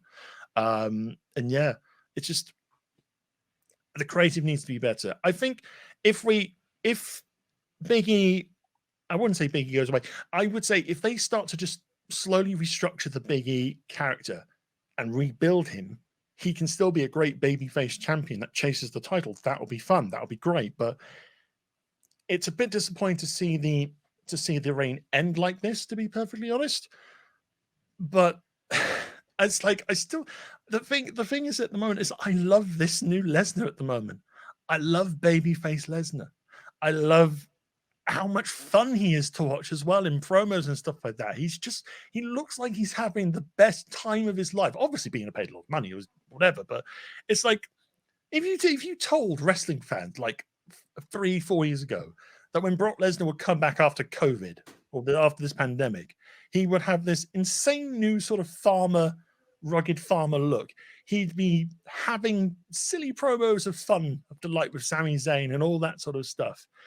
I think people just think you're just a bit bonkers because it's like he's been on podcasts saying, I don't like people, but you see all the pictures of Brock after the show, just hanging out with fans, posing with fans, making fun faces. It looks like Brock is generally enjoying this little run at the moment.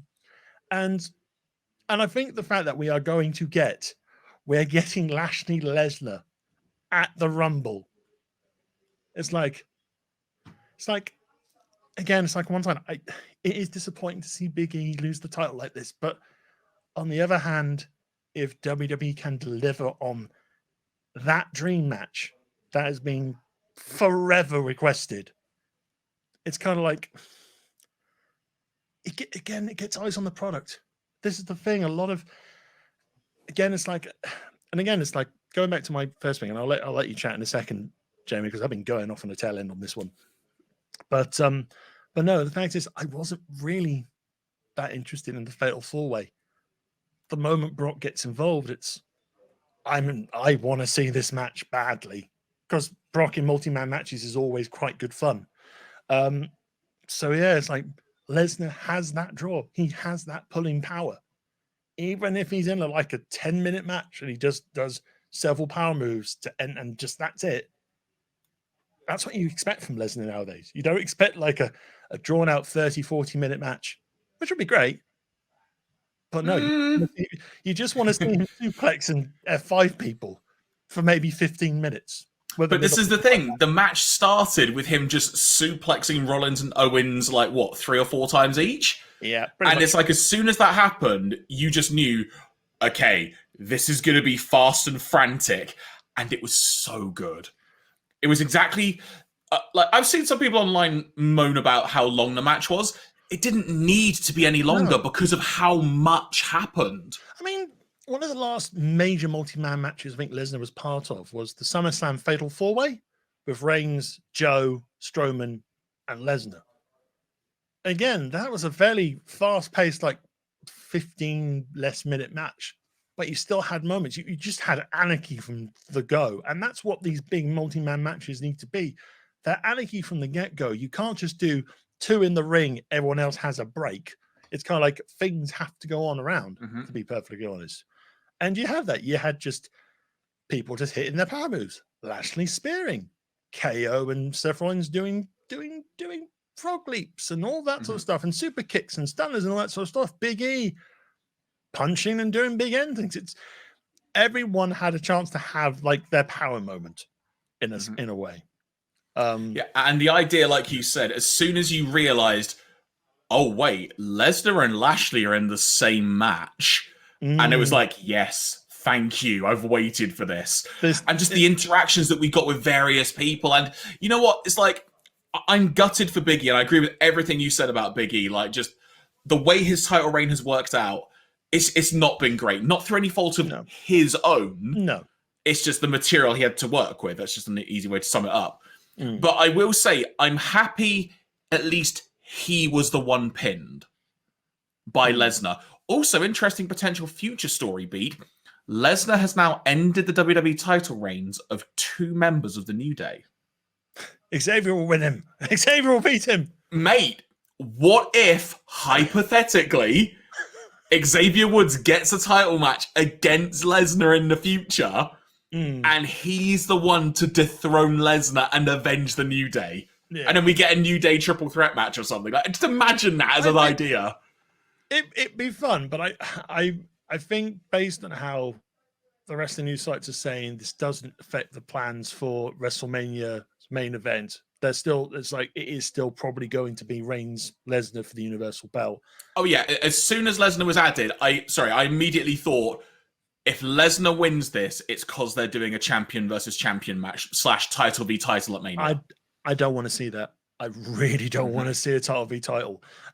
My sort of like my idle booking of the situation will be Lashley beats Lesnar at the Rumble, whether it's through Reigns interference. It enhances the storyline there. I mean, he is kind of back with Paul Heyman. I don't know for how long. It's like part of me still thinks that just feels so weird that they're back together now. All right, fine. No, I think my dream booking the situation, Lashley beats Brock at Rumble, Lashley Big E at Mania, or something like that. Or maybe you have another fatal 4-way or something like that with the 4 already: Big E, Lashley, Owens, and Rollins, and so forth. And you do it that way. I would hate for a championship versus championship. It's like sometimes they call for it. This doesn't. We've seen Reigns and Lesnar time and time again. I think the only difference here would be I'd like to just see a babyface Brock against a heel Reigns.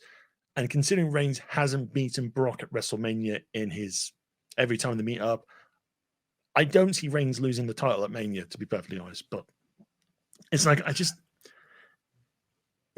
like, don't force things into something that just don't need it.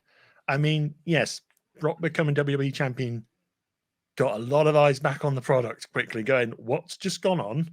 And that's a cool thing. But it shouldn't just be, oh, we need an idea. Quick, get Brock in. Hold this belt, Brock. We'll do belts. And all that sort of stuff. But yeah. By the way, apologies. I think I might be cutting out a little bit. If I am, people, just let us know in the chat. But just random note. But I think, first of all, I agree with everything you said. I can definitely see the argument for not having this match be champion versus champion / title v title. That said, if you ever wanted an all or nothing scenario for what side is Paul Heyman going to choose, the idea you've got both guys being champions and whoever wins is effectively the undisputed champion, and he is the difference maker in it. Like you actually ramp up the story to another degree in some sense. Again, this is just me throwing out some thoughts, but I agree. It would be nice to see someone dethrone Lashley, and honestly, if anyone's going to do it, Lesnar, to dethrone Lesnar, Lashley would make the most sense.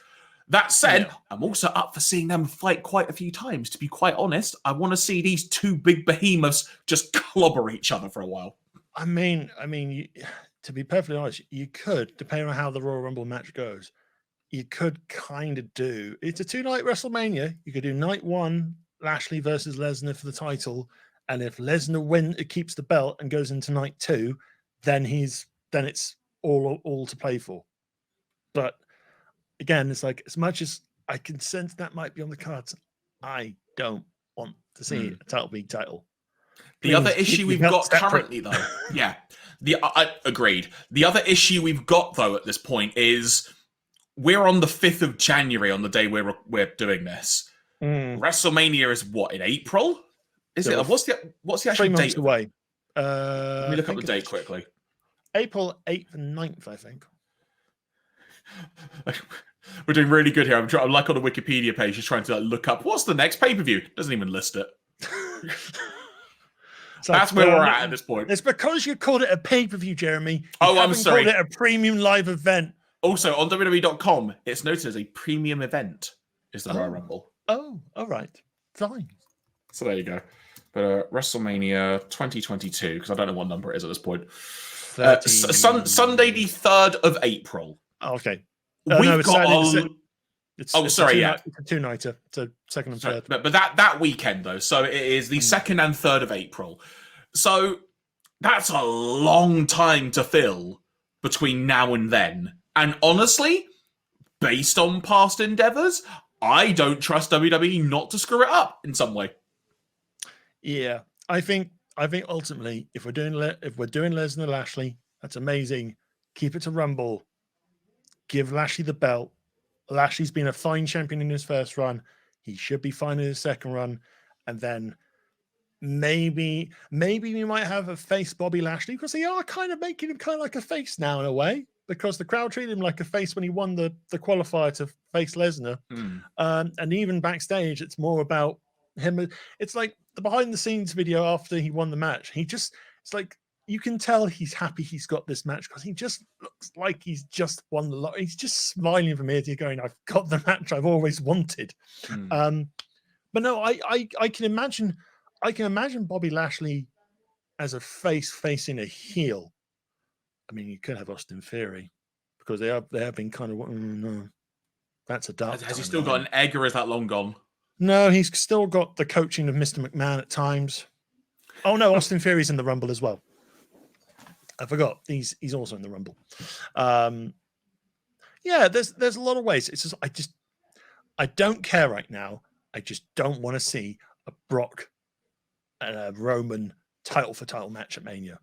If we can avoid that, I will be happy. I don't care how it's done. Just don't do it.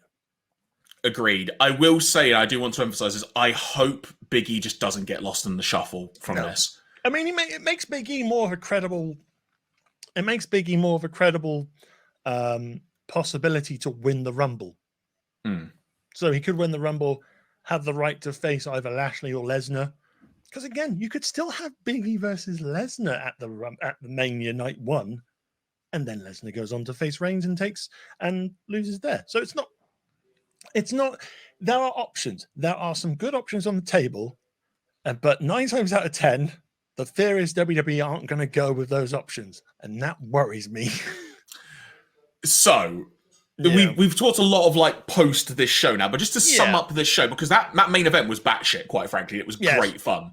Brilliant. This show, in my opinion, should have been an easy thumbs up.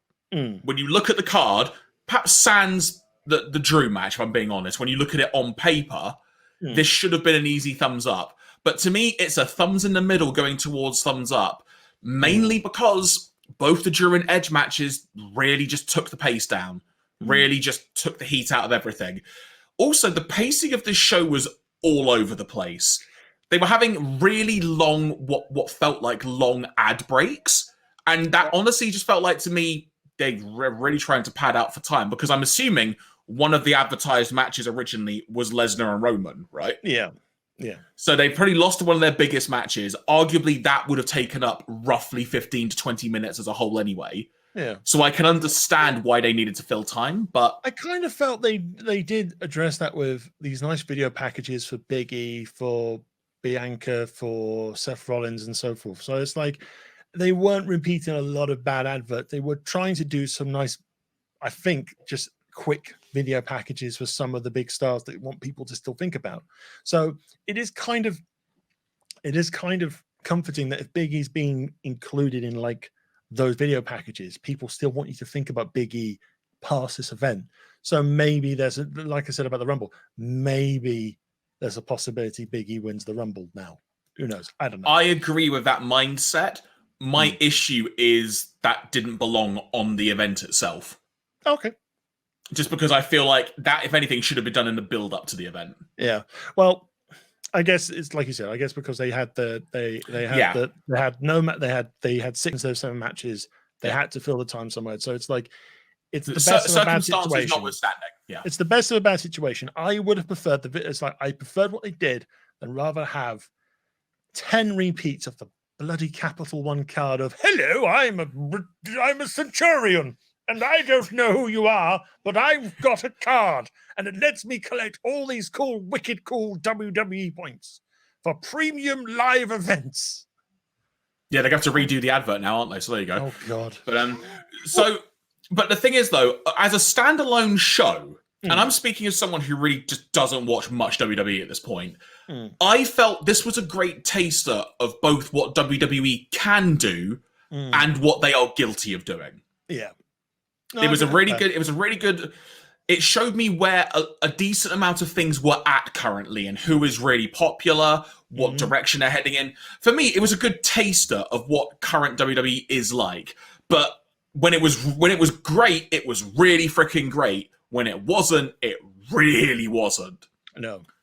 So in some ways, like I say, a bit of a missed opportunity in some ways, circumstances regarding Roman notwithstanding.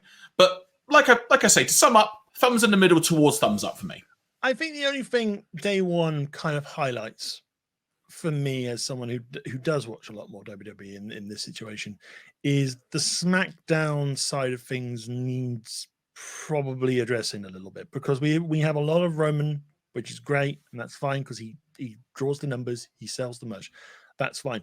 But a lot of the other storylines on SmackDown are just not interesting or just corny as hell. I mean, we've had the Charlotte Toni Storm feud, which is now definitely finished because Toni Storm has left WWE. She requested release, it was granted. She left during the Christmas period. We've had that. We've also had the whole Jeff Hardy situation going on as well. But then you have these really, really odd, pointless storylines that it's like you have Shinsuke Nakamura as your Intercontinental Champion, and he hasn't defended the belt, I think, once since winning it a couple of months ago. Oh, okay. So that 30-day rule is clearly still in effect then? I don't know. He's been doing tag matches with Rick Boogs. Sorry, the 30-day rule is in effect when WWE want it to be. Yeah. Sorry to derail your thought. This is just something coming to my mind. I'll let you carry on. We've got the Royal Rumble coming up. Yeah. In both Rumble matches, there's meant to be like 30 men, 30 women. Do WWE genuinely have 30 men or 30 women under contract? The men's Rumble, they have no problems with. I mean, the men's Rumbles are fine. It's been reported that they are going to possibly struggle filling numbers for the women's Rumble match. Gee, wonder why with all the releasing from last year. I know, but I derailed your thought there. Yeah, no.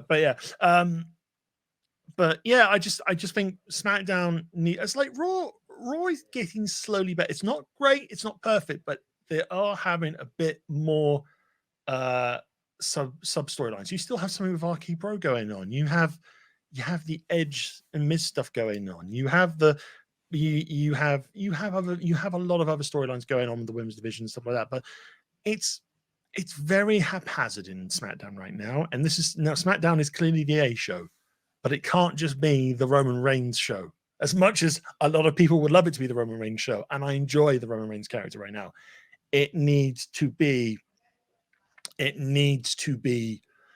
little bit more precise. I mean, it's like when SmackDown Live started back in 2016. It's like they had clear distinction of what was going on. They had a title feud for Ambrose. They had a mid-card feud for Ziggler and Miz, and then they had the women's matches with Becky and all that stuff. But you don't have that at the moment, and that's a problem.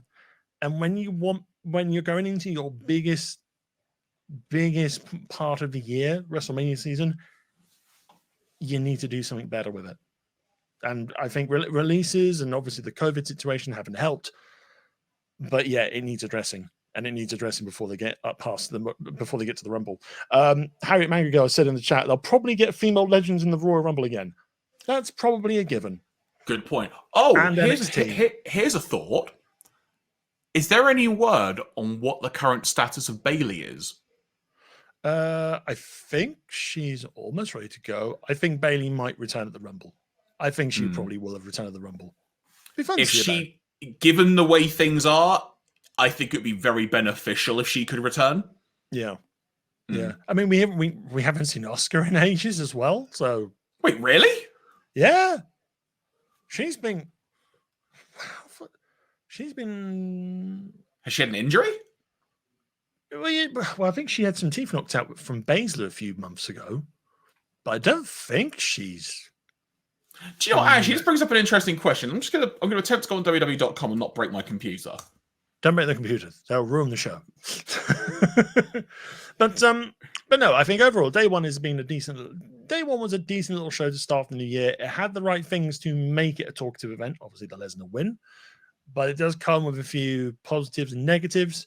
But yeah, we're going into Rumble season. It's time to really. It's for the wrestling fan. It's the most wonderful time of year. And knowing WWE's current track record, I worry. I worry right now at the moment. So what I wanted to look up was who is actually listed on WWE.com as part of the women's roster. Okay. This is what I wanted to look up. So we've got Becky, Charlotte, Queen Zelina and Carmella, Dana Brooke. Yeah, 24/7 champion, Dana Brooke. Do you want me to include NXT in this or just keep it to main roster? I think I would be very surprised if no NXT talent appears in the Rumble. I think they will be. I think you probably will see Mandy Rose. You probably will see Raquel Gonzalez. You probably see Dakota Kai. You might see a couple other appearances from NXT. I don't think a whole lot of NXT talent is going to be there, but I would be amiss if there's not some numbers filled by NXT. And especially with the SmackDown roster right now, Xia Li has just started, so there's that. So you got Xia Li in there. Okay, so for Raw, we have got Alexa Bliss. I might double over some names. I'm doing this specifically. Alexa Bliss is due to start coming back from next week. They're doing vignettes from next week. So we got Alexa Bliss, Becky Lynch, Bianca Belair, Carmella, Dana Brooke. That's apparently Dolph Ziggler. I didn't think it was. Doudrop. Tamina's over there. Liv Morgan, Nikki ASH, Zelina. Rhea Ripley. Sarah Schreiber.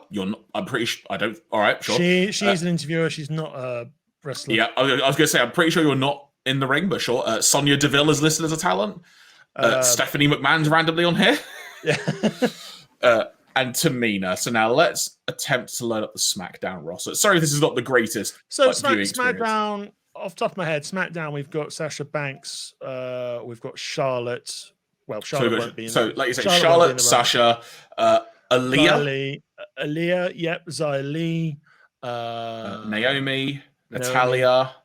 Shayna Baszler. Correct. Shotzi. Yeah, Shotzi. You said Xia Li, and that's it. That's it. They did have B-Fab, but obviously it's like if they didn't do releasing and talent hadn't asked for release, they probably had the numbers.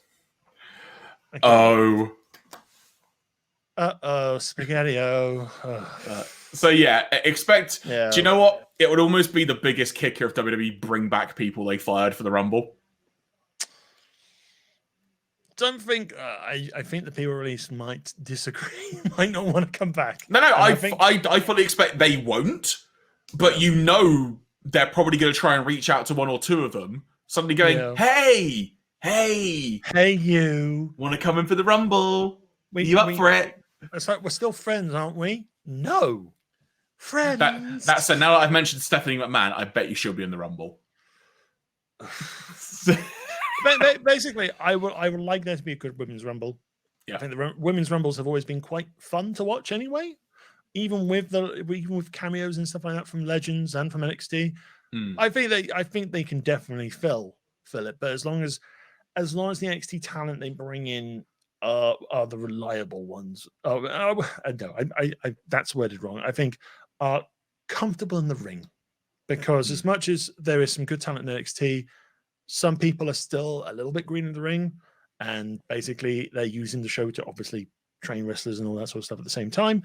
So you expect the ones that are being kind of Io Shirai's another one from NXT. Again, there are some very good options to bring in from NXT just to probably fill out maybe 5, 6, 7. Again, it's a nice way to introduce people to new talent or so forth. It actually just occurred to me, Asuka wasn't mentioned on that roster page, and neither was Bayley. Maybe it's because they're injured. maybe, I mean, that's interesting if WWE now update things like that, because I don't think they did it for the longest time. But No. but anyway, but yeah, so yeah, that's sort of where we're at on this front now. And I appreciate I derailed your thoughts there somewhat. So do you have any other closing thoughts on day one? No, all good. But basically, it's a decent little premium live event. Not the other A decent little plea from WWE to watch it. It's. I think if you want to watch any matches, watch the New Day Usos, watch the Raw Women's match, and obviously the Fatal 5-Way, and just skip the two men's singles matches, basically. Yes, pretty much. That's the easy way. Pretty much. So I've got WWE updates in general as well. Last night was NXT New Year's Evil. How was it?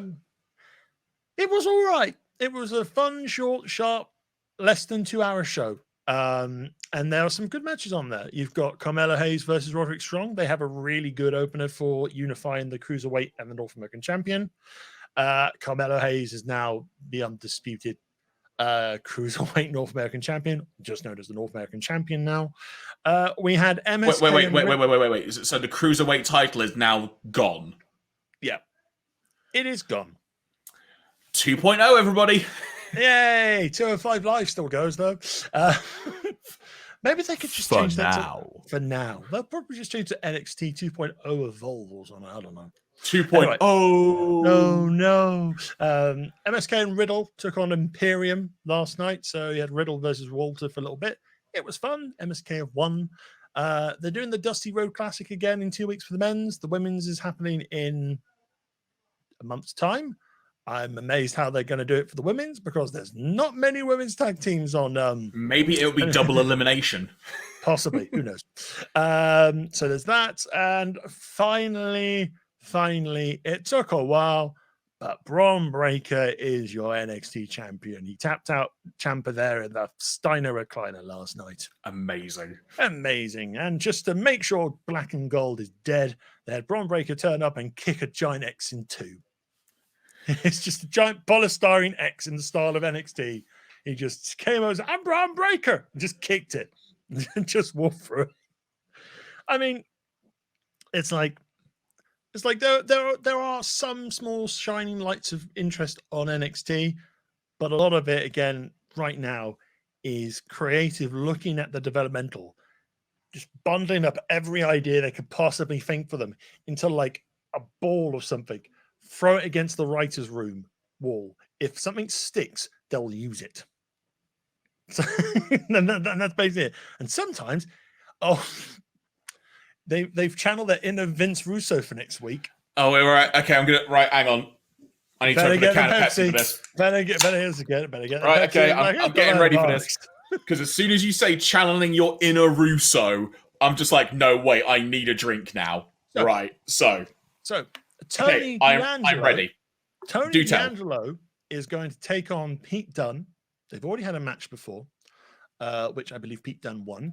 But Tony D'Angelo didn't like that. He got a crowbar and he smacked Dunne's wrist and hurt him. So they're having a rematch. Don't say on a poll. Don't say on a poll. Don't say on a poll. They will meet for a crowbar on a pole match.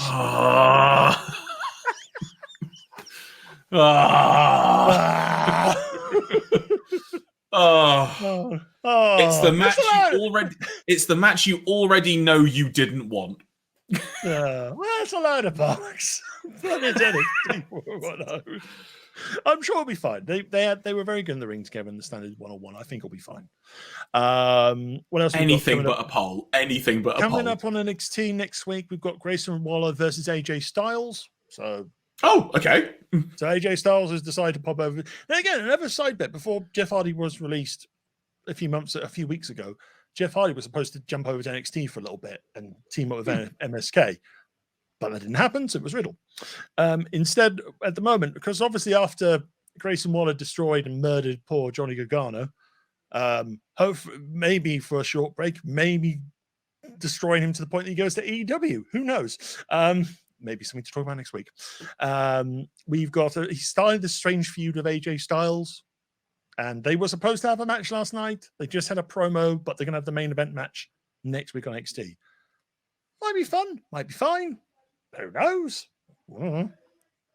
Yeah, and that's about it with NXT 2.0 at the moment. It's Okay. like, it is a thing. It is going. It is colourful. Look at the colours. Look at the crowds. Look at Braun Breaker kicking giant X's in two. Oh, I man. just But at least you had fun, though. At least you had fun. That's the main thing. Oh, I just remember the first promo he did when they did the relaunch, and he's just bouncing back and forth. And then he like just goes, "Who are you?" And he goes, "My name's Braun Breaker. I'm just looking at chance to prove myself." And now he's the champion. But credit's due. Braun Breaker is quite fun to watch in NXT 2.0. I mean, he's at a level where he can be NXT champion, and don't be surprised. Don't be surprised if he makes a cameo appearance at the Rumble and maybe some point post-Mania. I mean, during the last European tour, I think, for the UK, or the last tour they did to the UK, I think Braun Breaker came over and did some matches with Ciampa and Sami Zayn. So they're definitely looking after him and trying to train him up as best they can. So yeah. That's it on the NXT front. Well, I was just quickly trying to look up if there was anything actually announced for AE, what anything else announced for AEW. And good evening to Dead Pixel Dave in the chat as well. Good evening. Hello, Dead Pixel Dave. I mean, so look, we might as well just quickly touch on AEW. I could talk about Japanese wrestling for a few minutes, but you know what? I'll save that for another time. Let's just call this wrestling around the world. Da, da, da, da, da. No. It's going to be done now to Around the World with Willie Fogg. Hey, now let's be going and we'll look at the wrestling bit that's been I have not thought about that in so long. I just remember, all I remember is 80 days around the world. That's all I remember, literally. Wrestling around the world with AEW and New Pro Japan Wrestling. New Pro Japan Wrestling.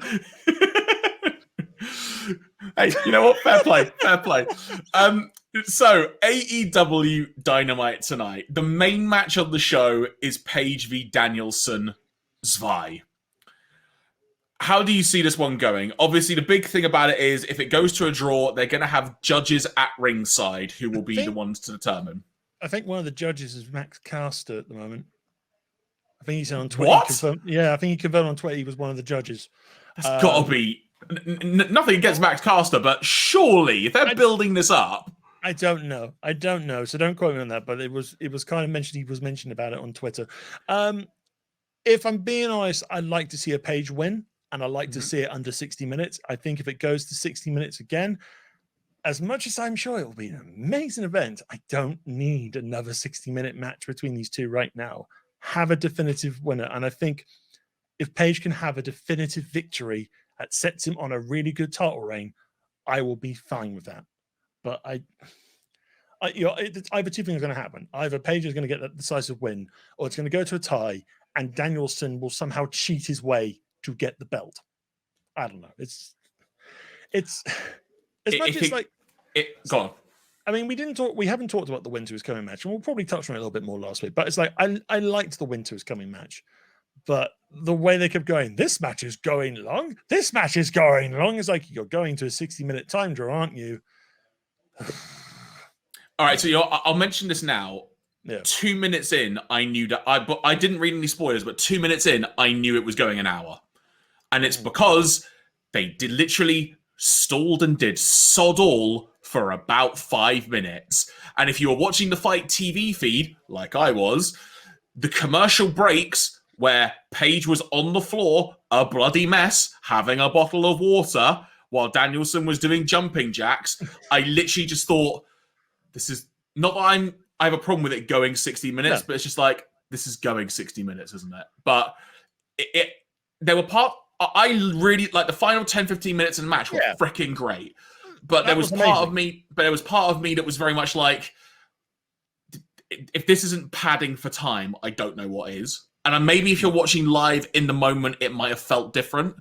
But watching the next morning on a delay, spoiler free, it honestly at points was annoying me, and that annoyed me. I mean, I said, I didn't mind the match, and it's like, I can sense when they were being really slow and kind of pacey with it. But obviously, when it came to that final thing of Page almost winning with a buckshot lariat, it's like, and then it's like, oh no, it's gonna be. It's like I think even when we got to that stage, it's like I thought he's gonna hit the move and he's not gonna pin him in time, and it's gonna be a draw, or whatever. Or even weirder scenario, the judges can't make up their mind, so the belt gets vacated, and we'll just have a bloody fatal 4-way or whatever it is at bloody Revolution. So I hope not. I hope not. I mean, look, put it this way, I have faith in AEW. Yeah, like that's the thing. Like I said, I had some issues with the 60-minute draw, but it was only for the reasons I mentioned. I did enjoy the match. Yeah, I could just I could feel where it was going, and if you're watching on the TNT feed, I'm sure it probably felt different because you probably had a random Domino's ad happening, or like Shaq advertising Papa John's or something. You know, hopefully not when someone is being inflicted. It's like, hopefully no one's getting hit with bottles of water when there's a nice bottle of water advert appearing. There you go, or like a pizza car, you know, stuff like that. But so here are my two scenarios. If it's gonna go long, it'll go to like between 55 and 58 minutes, so that they then start playing up the judges are actually going to have to make a decision, and ultimately they don't. And then Paige wins, but it will have come out that the judges would have voted for the majority for Danielson to have won. So they'll have a third match at Revolution. Probably. Or this thing is literally just going to go somewhere between 20 and 30 minutes. It's going to be off the chart barn burner, something akin to what we saw with the Fatal 4-Way, just balls to the wall. It's going to be freaking great, and the judges will just be an afterthought. And also, yeah, I reckon one of the judges will be one of the Young Bucks. Probably not, because Matt Jackson's tested for COVID. Did not know yes, that bit on the news today. So maybe not Young Bucks. Maybe. Who else is in the Super Click? Adam Cole, or maybe the redacted era, with Kyle O'Reilly and good old Bobby Fish. Yeah. Oh, actually, on that note, I know everyone's talking about like what are they going to call themselves, like Undisputed or something.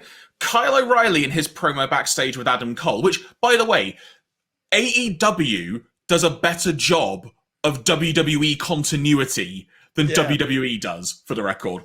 Yeah. He specifically used the word paragon in that promo, like referring to them as like being a paragon. And I'm thinking, that could be a cool name for a group, the Paragon. It's something different, but it flows quite well. I need something that's a bit more final, like Undisputed. I mean, that's like, it was a perfect name. It was a perfect faction. I mean, we'll just call it Disputed.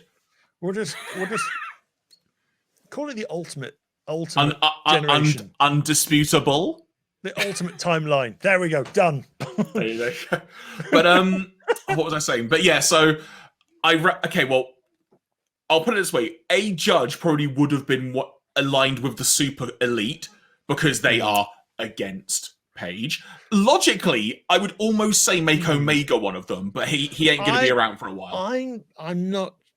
I think the Elite are probably going to be a bit more kind of hands-offish with Paige right now, because obviously the way Full Gear went with the Young Bucks going, yep, your time, do the buckshot on Kenny. I can't imagine them now just suddenly turn around and go, oh, wait a minute, now you can't have the belt now. I can't imagine they will keep their distance until it is time for them to cross paths again. I can't see it happening. I can't see it happening. It'll either be, or heck, it might be some surprise free agents. You could have Jonathan Gresham from Ring of Honor just turning up. Gargano? Yeah. Gargano as well. Well, actually, that considering he's got his Danhausen as well. Considering Gresham's got his Terminus show coming up this month, I wouldn't put it past AEW to do a little bit of cross promotion. Maybe. Wait. Breaking news from the chat, apparently, from Matty Boo Twitches. Matty Boo has said, hey guys, do you know William Regal got released today? Gonna be honest, I did not. And also, hi to you too. So, Ian, I'll let you look that up for a second. The NXT cuts. 2 secs. Oh, my, right. We have, okay. Wait, NXT.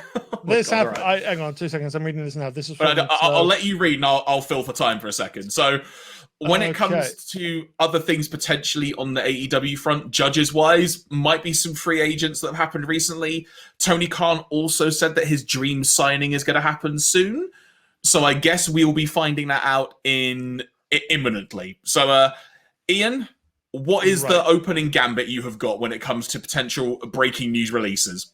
So, Sean Ross Sapp of Fightful on Twitter has just said, WWE issued Fightful a statement saying, with the continued evolution of NXT 2.0, we decided to part ways with some of the staff based in our performance center.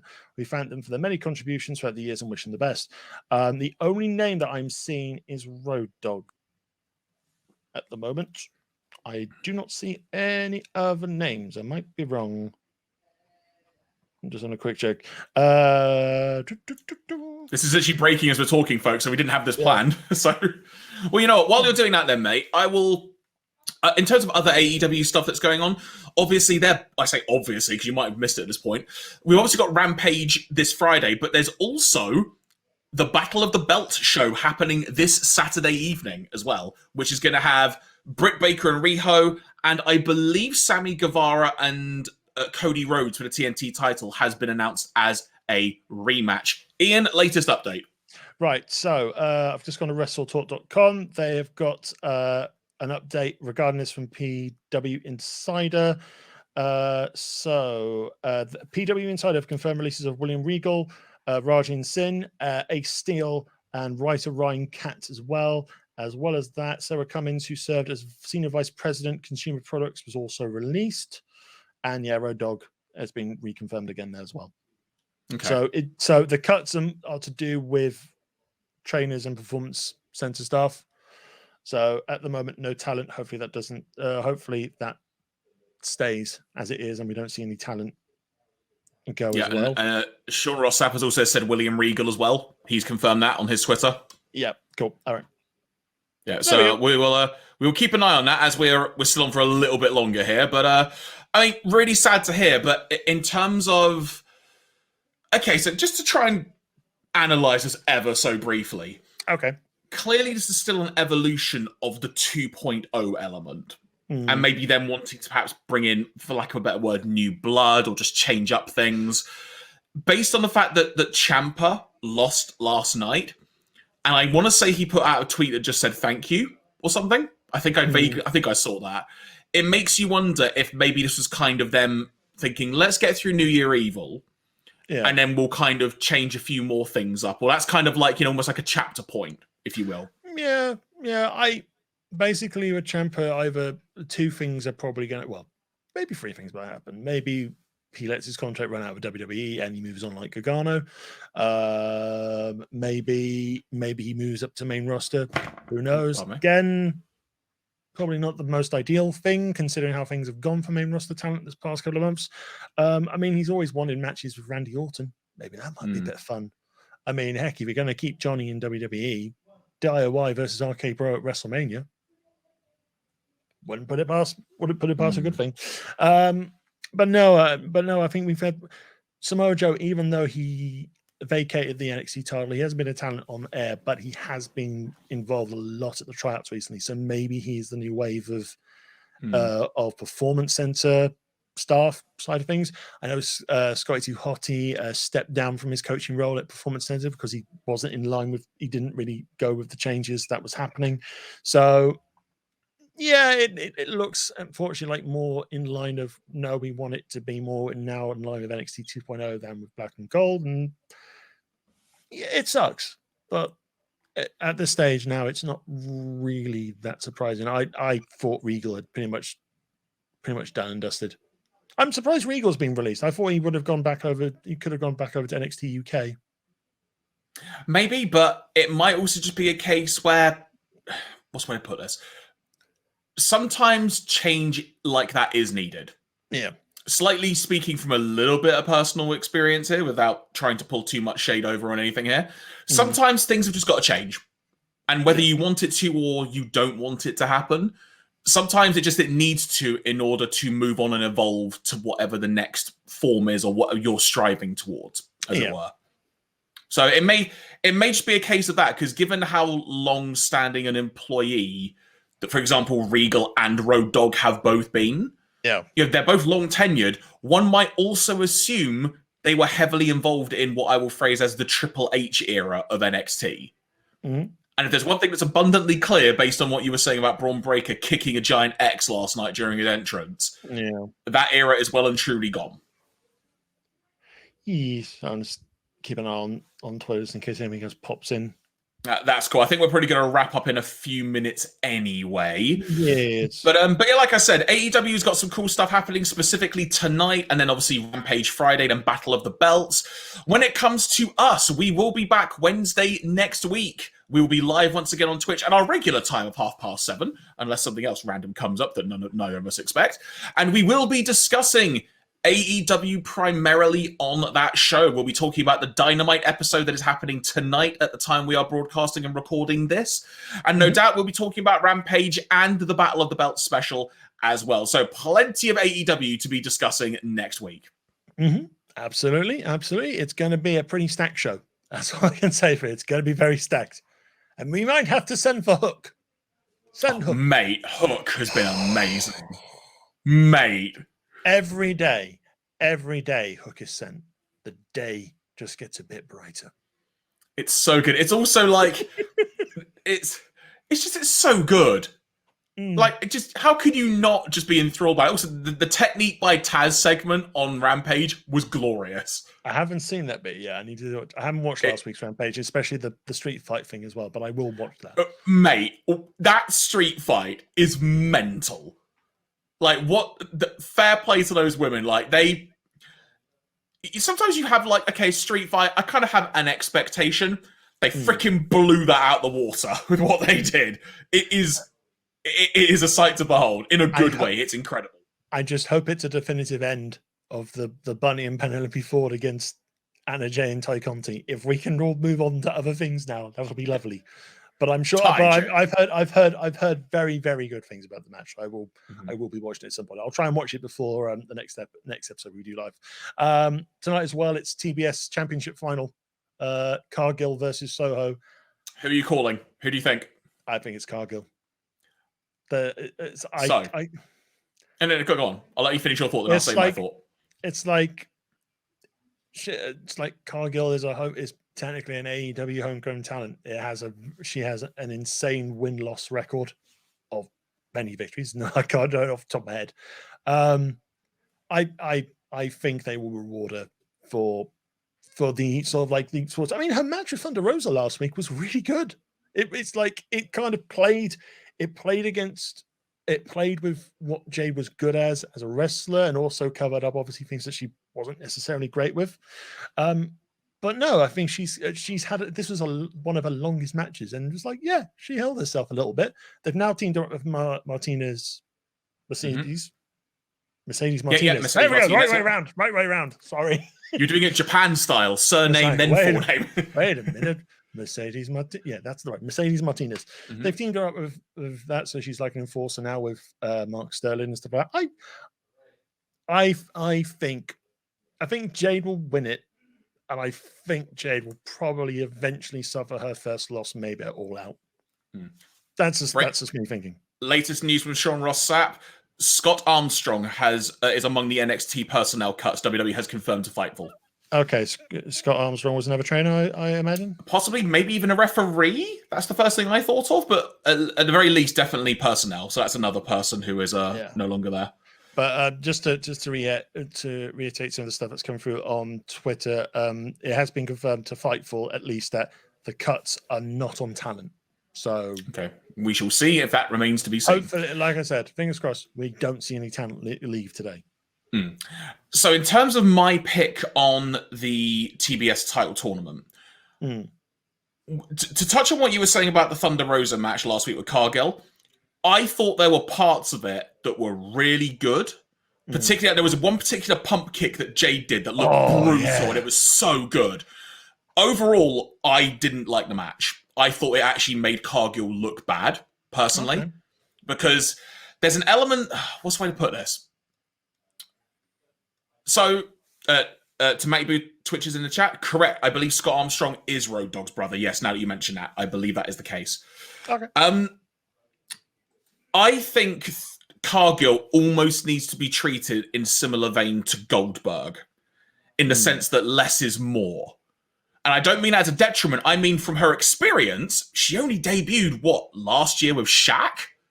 Yeah, and that was around March, April time-ish? I think it was like the St. Paddy's Day thing. Yeah, so I think less is more. And if she's going to win, I think it will be a very quick match, because Ruby Soho won't be expecting the onslaught that Cargill's going to bring. That said, when you look at the dynamics of face and heel champions in the company, you could argue Ruby Soho would be a great first champion. And it could be another way to elevate the women's division in another way. So I am game with either, but I know from the start I've said Cargill because there's a very easy tagline of TBS there, and that bitch show, her catchphrase. Yeah. But in some ways, I'm almost wondering if they might... Well, that's the other thing as well. Jade's undefeated. So there's like a lot riding on this. But if Jade wins it, it'll be short and sweet. That's what I'm going to say. Yeah. It's like, I would say that Thunder Rosa gets involved because of last week, but then I think Thunder Rosa is probably being primed for Britt Baker program. Maybe. Who knows? I don't know. It's like, it's something we'll talk about a lot with AEW next week. It's kind of like some things they still need to kind of improve on a little bit. And it's like, I mean, first things first, I think the TBS tournament has been great. And it's so like, good. It's been more thought out and given so much more time and attention than the Queen's Crown tournament last year. So it's already a massive win. But obviously it's just like it's like, well, how does AEW build upon their female talent roster moving forward? Because obviously there's been some big news. Well, not stories. There's been obviously opinions in that from New Year's, which we'll probably have to we'll touch on a little bit next week, I suppose, as well. Hopefully briefly as well, depending on what happens going forward in the next couple of days. But yeah, I think bottom line TBS tournament is very, very good. I still think Cargill's going to win it, and I would like Cargill to win it, to be perfectly honest. It's like I said, she feels like a homegrown AEW talent. She has a character. I like it. Ruby Soho's great, and I think if anyone's going to give Jade her first loss down the road, should be Ruby. Or maybe Ruby might eventually get a title run from Baker or from whoever beats Baker. I don't know. But there's plenty more opportunities down the road. Indeed. And I think we're going to start to wrap up now, Ian. But I will give you one fun anecdote from well, in fact, maybe one or two. I'll let you pick which one you want. From the ludicrous amounts of Japanese wrestling I've watched over the past week. So I will give you a choice. I can tell you a fun anecdote relating to British wrestler Chris Brooks, who wrestles in DDT in Japan at the moment. Okay. Or I can tell you a fun I say fun anecdote, probably not so much for Kenta. I will give you an anecdote about Kenta in his match today at Wrestle Kingdom with Hiroshi Tanahashi involving a ladder. Let's go for Kenta, because I already know some of what happened to Kenta in this match. So, he's having a no DQ match with Hiroshi Tanahashi. He gets out what I will call one of the big Jeff Hardy ladders, but to a Japan standard. The problem with the ladder, Ian, is it's used to kind of put up all the lighting rigs in the ringside area in the Tokyo Dome. But it means you've also got to reinforce them yourself. Oh. So he had to actually, if you imagine you've got the ladder and it's got like brackets you have to like put across, they're not just built in as part of the mechanism. He had to manually screw in the freaking brackets, which took 2 minutes, at which point even he was starting to shout some obscenities by the sound of it in Japanese. And then he goes up the ladder and he's at the top about to do a double stomp on Tanahashi through a table. But then Tanahashi gets up, starts shaking the ladder, and Kenta does an incredibly awkward fall and face plants onto a trash can. And I've seen a brief shot of his face looking very bloody. The way I said it in real time as I was watching it on Twitter, I literally had vibes of Joey Mercury at the Armageddon pay-per-view of the ladder, because there was just so much blood. I don't know how his face is, but that moment... Strigger on Twitter, who's someone I follow who covers Japanese wrestling as such, a good friend based in Germany, he kind of summed it up best in saying something to the effect of, I've never seen a ladder spot start that that I knew from them before it happened, it was going to go wrong. Like, you just kind of knew. It was something to that effect. You knew something bad was going to happen. And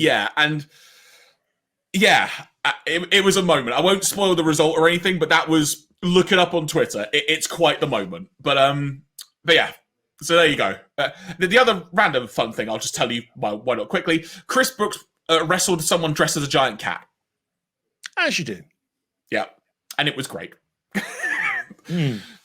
So on that note, everybody, we will wrap up. I'm just going to quickly refresh Twitter and see if there's any other news. No, not. I've been refreshing Twitter as well. Yeah, cool. Okay. In that case, then, we shall wrap up. But thank you very much for watching and or listening today.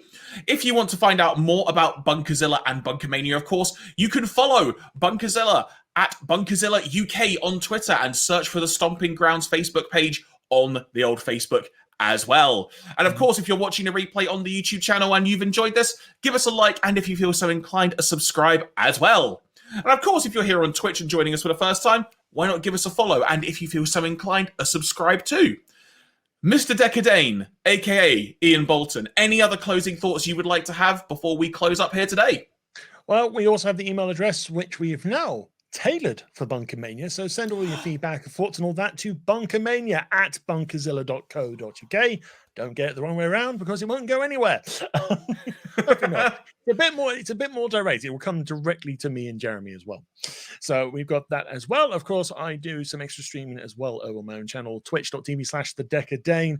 My streams are starting up again from Monday. So we will be returning to the world of Cops, Action Man, and the occasional episode of Animated Rambo.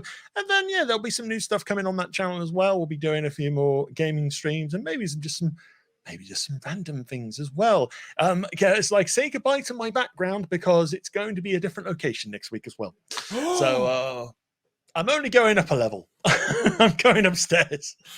I'm just, but you don't get to see, for the benefit of our listeners listening to the podcast version, you don't get to see Captain Flight Puppy behind me.